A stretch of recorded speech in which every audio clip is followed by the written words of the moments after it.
ഒരു പ്രാർത്ഥന രീതി അച്ഛൻ പോലും നിങ്ങളുടെ മുമ്പിലേക്ക് അവതരിപ്പിച്ചാൽ ഞാൻ നിങ്ങളോട് പറയാണ്, ഒരു 10 ദിവസം അടുപ്പിച്ച് അച്ഛൻ പറയുന്ന ഈ പ്രാർത്ഥന നിങ്ങൾ ചെല്ല്. രാവിലെ 3 മണിക്ക് എഴുന്നേറ്റ് നിന്ന് പ്രാർത്ഥിക്ക്. ഒരു കുഴപ്പമില്ല. പറഞ്ഞൊരു വൈദികനാണ്, നല്ലൊരു സമയമാണ് 3 മണി. പറഞ്ഞതൊരു വൈദികനാണ്, പറഞ്ഞത് വചനം പറഞ്ഞ് പ്രാർത്ഥിക്കാനാണ്. ഇല്ലെങ്കിൽ ഞാൻ നിങ്ങൾക്ക് വേണ്ടി ഒരു പ്രാർത്ഥന എഴുതി ഉണ്ടാക്കി. അത് 10 ദിവസം നിങ്ങൾ പ്രാർത്ഥിക്കുന്നത് നടക്കും. 3 മണിക്ക് 2:55 ഇല്ലെങ്കിൽ 2:30 നിങ്ങൾ എഴുന്നേറ്റ് വൃത്തിയായി 3 മണിക്ക് കൃത്യം അച്ഛൻ പറഞ്ഞ പ്രാർത്ഥന ഒരു കാര്യം സാധിച്ചു കിട്ടാൻ വേണ്ടി 10 ദിവസം കൃത്യമായിട്ട് ചെല്ലാൻ നമുക്ക് മടിയില്ല. നമ്മൾ ചാടി എഴുന്നേക്കും.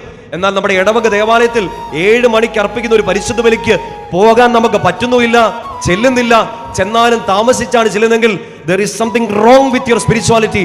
നിങ്ങളുടെ ആ ക്രിസ്തു മതത്തിന് എന്തോ കാര്യമായ പ്രശ്നമുണ്ട്. അച്ഛൻ പറയുന്നത് കാലത്തിന്റെ വായനകളോട് ചേർത്ത് മനസ്സിലാക്കുക. നമ്മൾ വിചാരിക്കുക അതും പ്രാർത്ഥനയാണ്, അതും പ്രാർത്ഥിക്കുന്നില്ലേ, അതും ആരാധനയല്ലേ. സഭയ്ക്ക് മറ്റ് ഒരു ആരാധനയും വിശുദ്ധ കുർബാന കഴിഞ്ഞിട്ടേ ഉള്ളൂ. സഭയുടെ മക്കള്, സഭയോട് ചേർന്ന് നിൽക്കുന്നവര്, വിശുദ്ധ കുർബാനയെ സ്നേഹിക്കുന്നവര്, ഈശോയെ ഏകരക്ഷകൻ നാഥനുമായിട്ട് ഏറ്റു പറയുന്നവര് ഇത് അംഗീകരിക്കും എന്ന് എനിക്ക് നന്നായിട്ട് അറിയാം. തിരുസഭയ്ക്ക് ഏതൊരു പ്രാർത്ഥനയും വിശുദ്ധ കുർബാന എന്ന ഏറ്റവും വലിയ ആരാധനയ്ക്ക് ശേഷം മാത്രമേ ഉള്ളൂ. പറഞ്ഞേ ഹല്ലേലൂയാ. ഒരു മധുര നൊമ്പരക്കാറ്റായി റൂഹാ നിന്നുദരേ നിർമ്മല കന്യേ നീ ആദ്യ സക്ക